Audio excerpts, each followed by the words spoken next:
Kaum muda sangat penting buat negara.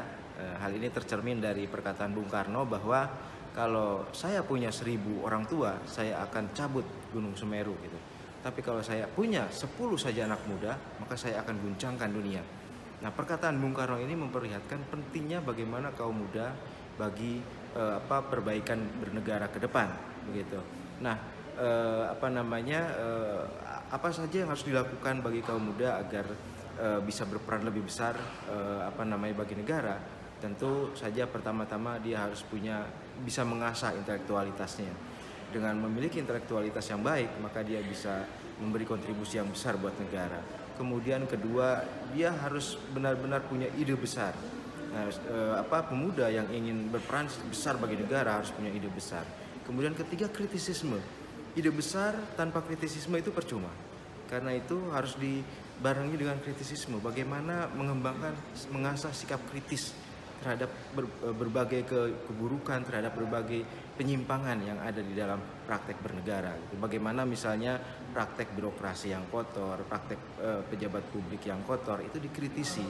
Nah, ini penting buat pemuda agar kemudian dia mampu muncul sebagai pemimpin begitu.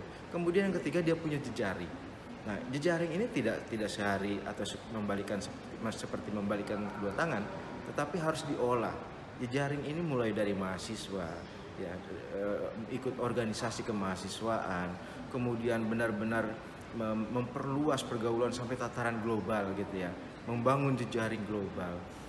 Terus setelah lulus kuliah tentu saja benar-benar mempraktekkan ilmunya dan kemudian mengabdikan dirinya untuk negara. Nah, dengan demikian, dengan intelektualitas yang terasah, kemudian ide yang besar, kritisisme, dan terakhir memiliki jejaring, tentu itu akan menjadi modal besar bagi dia untuk berperan di dalam negara. Nah, modal besar itu sebenarnya modal itu misalnya ada 3 ya sebenarnya. Pertama, modal finansial, kedua modal sosial, dan ketiga modal budaya. Modal budaya ini adalah kepakaran. Modal finansial tentu saja tidak ada katakanlah langkah-langkah politik bernegara tanpa modal finansial. Dan kemudian yang ketiga adalah modal sosial. Modal sosial ini jejaring tadi itu, gitu ya. Jejaring adalah bagian dari modal seseorang kaum muda, seorang pemuda untuk lebih berperan di dalam bernegara. Gitu. Saya kira itu.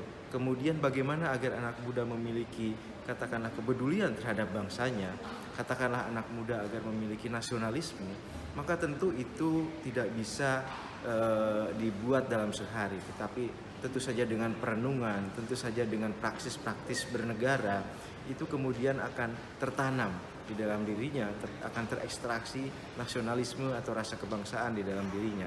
Dia akan menyadari bahwa dia adalah bagian dari bangsa Indonesia yang tentu saja harus mengolah karakter sebagai bangsa Indonesia.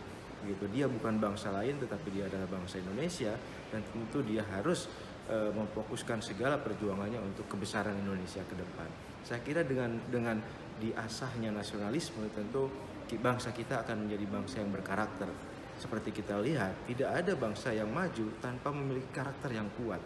Karena itu seorang pemuda, kaum muda, itu harus berupaya untuk mengasah karakternya. Karakter-karakter yang baik, disiplin, kemudian karakter-karakter seperti yang ada di dalam Pancasila, religius, berperi kemanusiaan, nasionalisme, demokrasi, dan kepedulian terhadap sosial yang akan dan kemudian sehingga bisa memperjuangkan keadilan sosial. Saya kira itu semua karakter yang harus diasah agar kemudian seorang pemuda itu memiliki rasa kebangsaan yang kuat. Itu saja. Terima kasih.